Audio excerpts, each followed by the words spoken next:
오늘은 창세기 46장의 말씀을 살펴보겠습니다.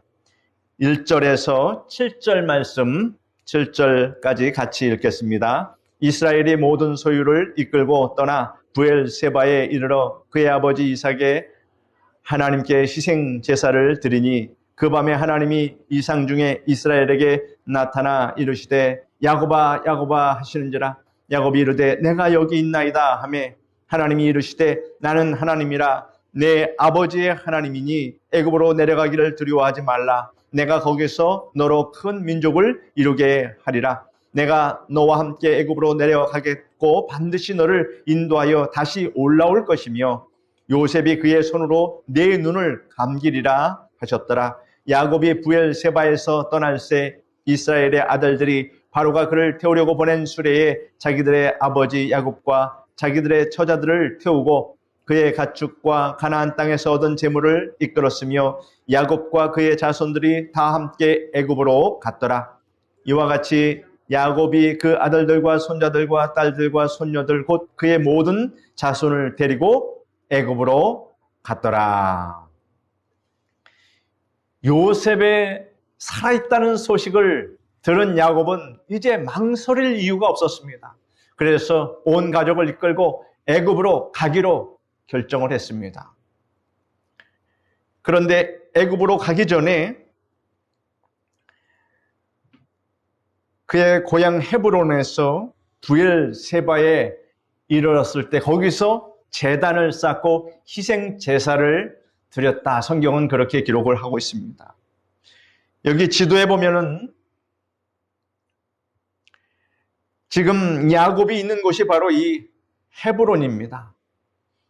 예전에 이 지금 화살표는 무슨 화살표냐면 예전에 요셉이 아버지의 명을 심부름을 받아서 형들의 안부를 알아보기 위해서 세겜까지 갔다가 그 위에 도단까지 형을 찾아간 적이 있지 않았습니까? 그때 형들에게 붙잡혀서 바로 이 애굽의 노예로 팔려갔던 그런 행로를 지금 지도에서 보여주고 있습니다. 그런데 지금 야곱은 이 헤브론에서 브엘세바로 내려갔을 때 이곳에서 단을 쌓고 희생 제사를 먼저 드렸다. 이렇게 성경은 기록을 합니다. 야곱이 애굽으로 가다가 이곳에서 머무는 것은 무슨 이유가 있었을까요? 바로 하나님의 뜻을 좀 더 분명히 알고자 하였기 때문에 거기서 먼저 제단을 쌓고 하나님의 명을, 하나님의 뜻을 그가 기다린 것입니다. 브엘세바에서 제단을 쌓고 희생을 드린 야곱에게 먼저 자신이 야곱의 부친인 이삭의 하나님이심을 하나님께서 말씀으로 나타내 보이셨습니다. 그리고 나서 하나님은 야곱이 애굽에 내려갈 것과 함께 내려갈 것과 또 그와 함께 동행해 주시겠다는 그 약속의 말씀을 내려주셨습니다. 말씀하시기를 나는 하나님이라 네 아버지의 하나님이니 애굽으로 내려가기를 두려워하지 말라. 내가 거기서 너로 큰 민족을 이루게 하리라. 내가 너와 함께 애굽으로 내려가겠고 반드시 너를 인도하여 다시 올라올 것이며 요셉이 그의 손으로 내 눈을 감기리라. 이렇게 하나님께서 야곱에게 말씀하셨다라고 하는 이 사실입니다. 이로써 야곱이 이제는 애굽으로 내려가는 것은 분명한 하나님의 뜻이라는 것을 알게 되었습니다. 그래서 브엘세바에서 하나님의 계시를 받은 야곱은 전 가족을 데리고 이제 마음 편하게 애굽으로 출발하기 시작한 것입니다. 야곱은 두려운 마음으로 브엘세바에 도착했으나 떠날 때 하나님의 약속과 위로를 받았기 때문에 담대한 마음으로 목적지 애굽을 향하여 이제 마음 놓고 갈 수 있었다라고 하는 이 사실을 우리가 생각해 볼 때에 여러분 하나님의 뜻을 묻는 야곱의 신앙을 우리가 여기서 잘 배워야 합니다. 여러분 언제나 여러분 인생 가운데 무엇을 하기 전에 하나님의 뜻부터 구하시는 여러분 되시길 바랍니다. 여러분의 지혜와 생각으로 하다가 낭패를 만나는 경우가 있습니다. 항상 기도하시고 기도하는 자에게 하나님께서 지혜와 명철을 주십니다. 그러면 실수를 많이 줄일 수 있습니다. 야곱이 이렇게 이 브엘세바에서 하나님의 뜻을 물었던 이유가 있었습니다. 그것이 무엇일까요? 왜 브엘세바에서 하나님의 뜻을 이렇게 물었을까? 바로 그것은 교훈을 얻었기 때문입니다. 누구에게요? 바로 할아버지 그리고 아버지의 그 일이 생각났던 것입니다. 할아버지가 누굽니까? 아브라함이었습니다. 아버지가 이삭이었습니다. 그 할아버지 아브라함과 이삭이 가나안 땅에서 흉년이 들었을 때 그들이 하나님의 뜻을 묻지 않고 덜썩 애굽으로 내려갔던 그 일이 기억이 났던 것입니다. 그때 어떤 일이 일어났습니까? 바로 아내를 빼앗길 뻔했던 그 큰 치욕을 당했던 그 일들이 생각이 났습니다. 아브라함과 이삭은 하나님의 도우심으로 아내를 다시 찾았지만 그들의 인생에 이것이 가장 큰 오점으로 기록이 성경에 되어 있었다라고 하는 것입니다. 야곱은 바로 이것을 알았기 때문에 모든 가족을 이끌고 갈 때 그 브엘사바에서 바로 하나님의 뜻을 물었다라고 하는 것. 여러분, 우리는 이렇게 야곱의 이 신앙을, 이 이야기를 통해서 야곱의 이야기가 우리와 무슨 상관이 있을까? 항상 이렇게 접목시켜서 생각할 수 있는 여러분 되시기를 바랍니다. 항상 그래서 하나님, 저의 갈 길을 인도해 주시고 내가 무엇을 어떻게 선택하고 판단해야 할지 하나님 알게 도와 주십시오. 이렇게 항상 하나님과 늘 걸어 다니면서도 또 일을 하면서도 생각을 하면서도 하나님께 여쭤보며 살아가는 인생이 되시기를 바랍니다. 그게 항상 기도하는 사람의 신앙생활입니다. 8절로 28절의 말씀을 같이 읽겠습니다. 8절부터 28절까지 말씀인데 전부 다 이 이름만 나옵니다. 그러니까 여러분은 눈으로 그냥 따라오십시오. 제가 읽어드릴 테니까 발음하기도 쉽지 않습니다. 애굽으로 내려간 이스라엘 가족의 이름은 이러하니라. 야곱과 그의 아들들 곧 야곱의 맏아들 르우벤과 르우벤의 아들 하녹과 발루와 헤스론과 갈미요. 시몬의 아들은 여무엘과 야민과 오핫과 야긴과 수알과 가나안 여인의 아들 사울이요. 레위의 아들은 게르손과 그앗과 무라리요. 유다의 아들 곧 엘과 오난과 셀라와 베레스와 세라니.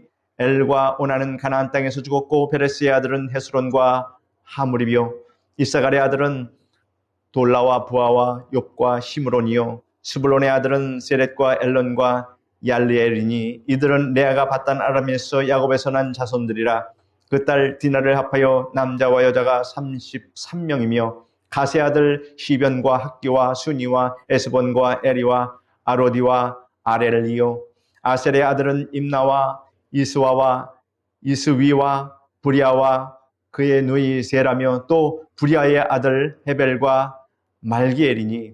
이들은 라반이 그의 딸 레아에게 준 실바가 야곱에게 낳은 자손들이니 모두 16명이라. 야곱의 아내 라헬의 아들 곧 요셉과 베냐민이요. 애굽 땅에서 오네 제사장 보디베라의 딸 아스낫이 요셉에게 낳은 므낫세와 에브라임이요. 베냐민의 아들 곧 벨라와 베겔과 아스벨과 게라와 나만과 에히와 로스와 뭇빔과 훗빔과 아르시니. 이들은 라헬이 야곱에게 낳은 자손들이니 모두 14명이요. 단의 아들 후심이요. 납달리의 아들 곧 야스엘과 구니와 예셀과 실렘이라. 이들은 라반이 그의 딸 라헬에게 준 비라가 야곱에게 낳은 자손들이니 모두 7명이라. 야곱과 함께 애굽에 들어간 자는 야곱의 며느리들 외에 66명이니 이는 다 야곱의 몸에서 태어난 자이며 애굽에서 요셉이 낳은 아들은 2명이니 야곱의 집 사람으로 애굽에 이른 자가 모두 70명이었더라.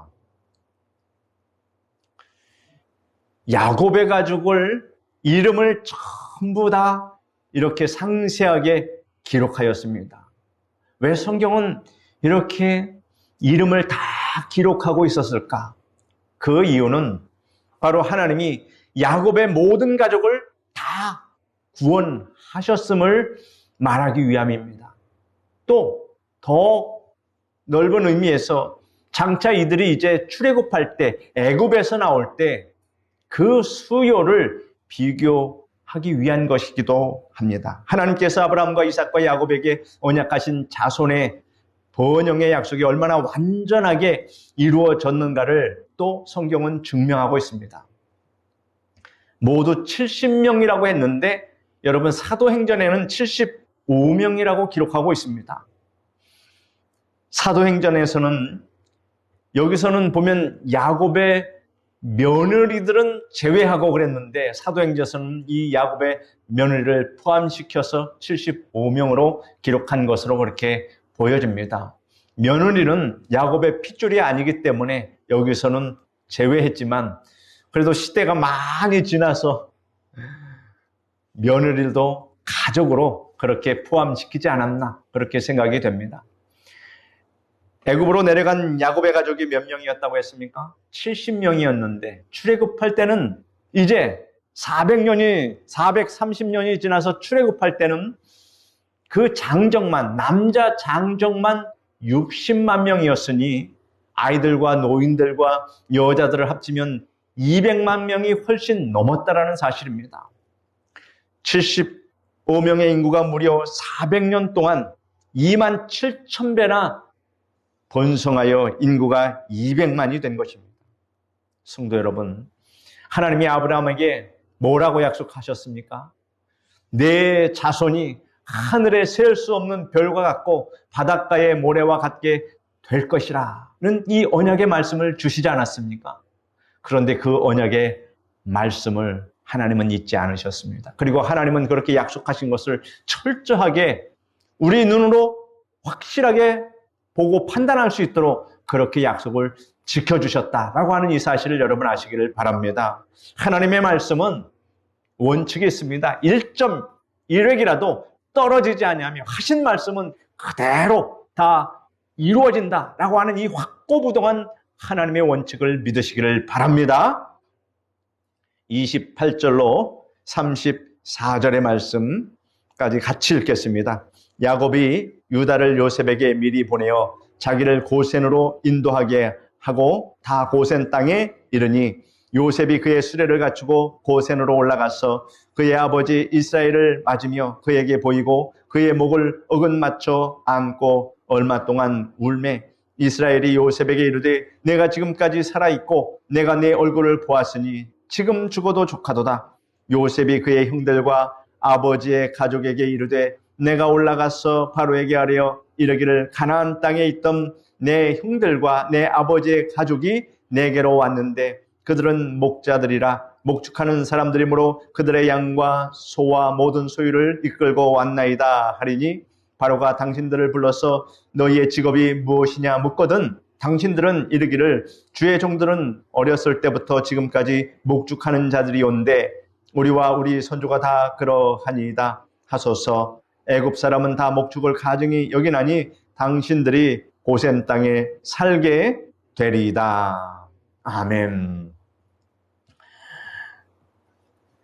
요셉은 아버지와 그의 가족이 고센 땅에 도착했을 때 직접 수레를 타고 고센 땅으로 가서 아버지를 맞으며 목을 끌어안고 한참 동안 울었습니다.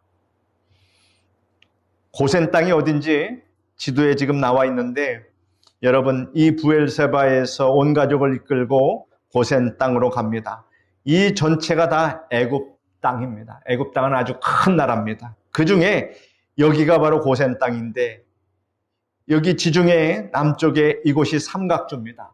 삼각주는 우리가 중고등학교 때 배웠던 그러한 지형입니다. 아주 물이 풍부하고 농사가 잘 되는 곡창지대를 말하고 있습니다. 바로 이 고센 땅은 바로 나일강 삼각주 근처에 있었고 물이 풍족해서 항상 수풀이 우거지고 그래서 목축을 하기에는 아주 최상의 그러한 땅이었습니다. 그러니 야곱의 가족들이 이곳에서 목축을 하면서 얼마나 그 큰 인구들이 번창을 했을까.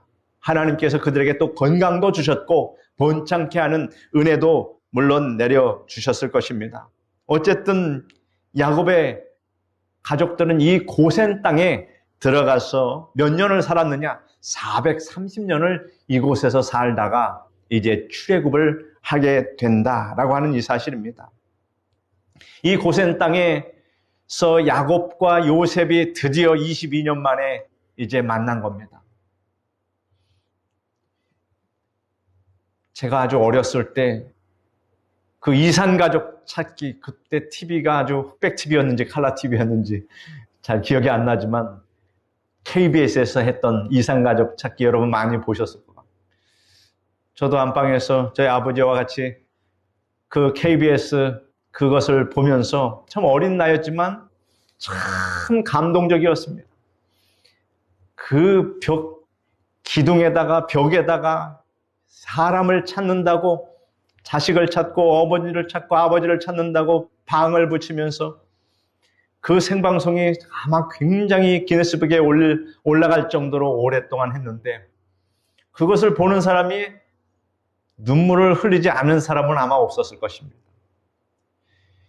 야곱과 요셉 또한 22년 동안 그렇게 헤어지다가 만났으니 그것도 정말로 죽은 줄만 알고 살아있을 것이라고는 꿈도 꾸지 않았던 그 요셉을 만났으니 얼마나 그 회포를 서로 부둥켜 안으면서 풀었겠습니까?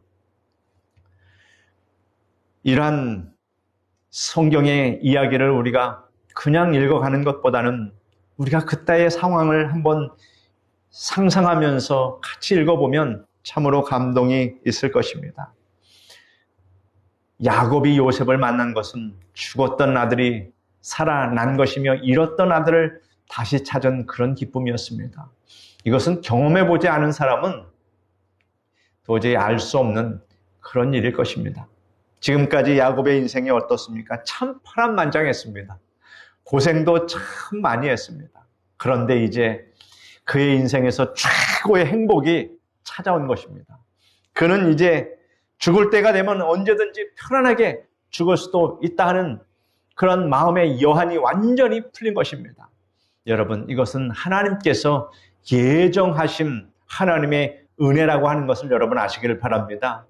우리의 삶의 어려움과 환난과 역경이 누구나 다 파란만장합니다. 그러나 여러분 이것을 아십시오. 이 야곱처럼 여러분의 인생 가운데서도 하나님께서 큰 은혜로 그 모든 수고를 다 갚고도 남을 그러한 행복한 순간을 하나님께서 주신다라는 이 사실을 여러분 꼭 아시기를 바랍니다. 그 믿음과 소망을 가지고 이렇게 우리가 하나님께 열심히 나와서 예배 드리는 겁니다.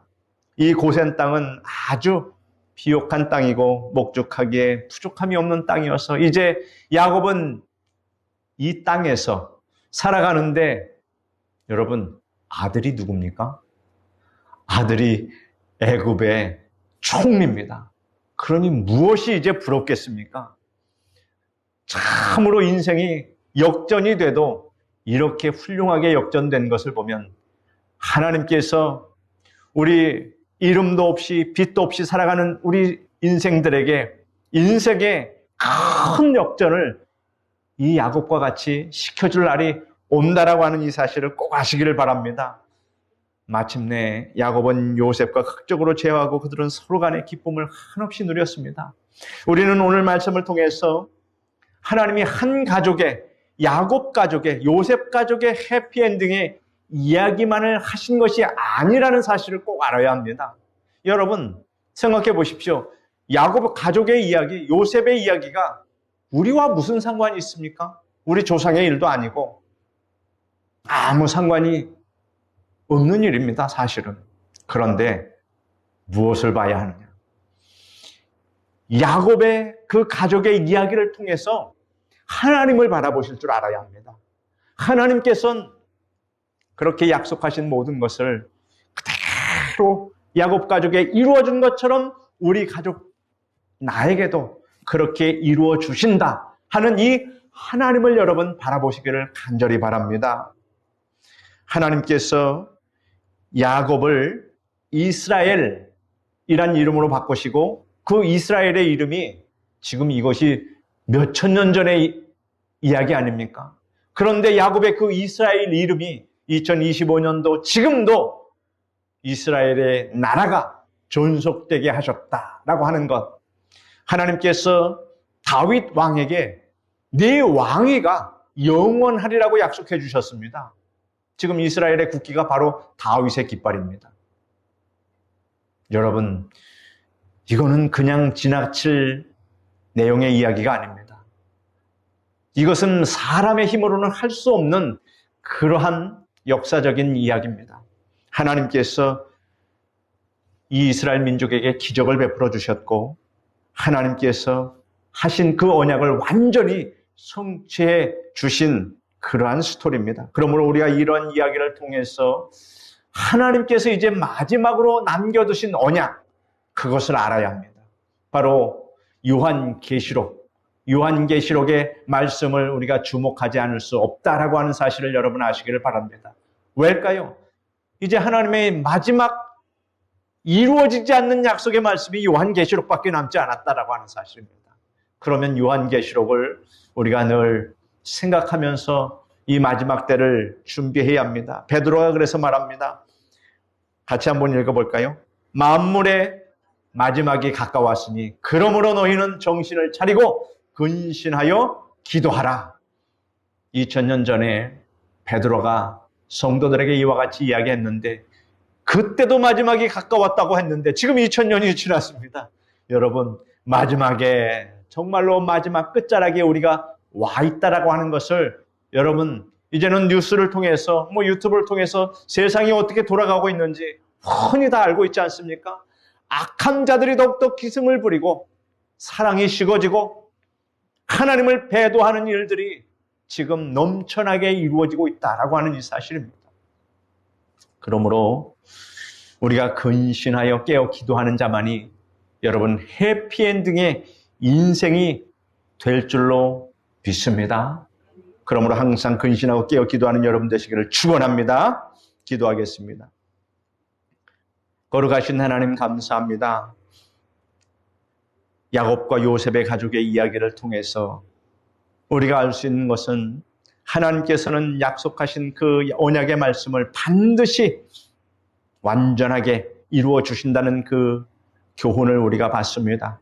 그러므로 이제 성경의 마지막 끝자락에 남은 요한계시록의 말씀이 또한 반드시 우리가 맞이해야 할 하나님의 언약의 말씀인 것을 믿습니다. 그러므로 항상 깨어 기도하고 근신하여 하나님, 우리 인생의 마지막에는 참으로 기쁘고 즐거운 그런 해피엔딩의 스토리가 될 수 있도록 하나님 역사하여 주시옵소서. 예수님의 이름으로 기도드립니다. 아멘.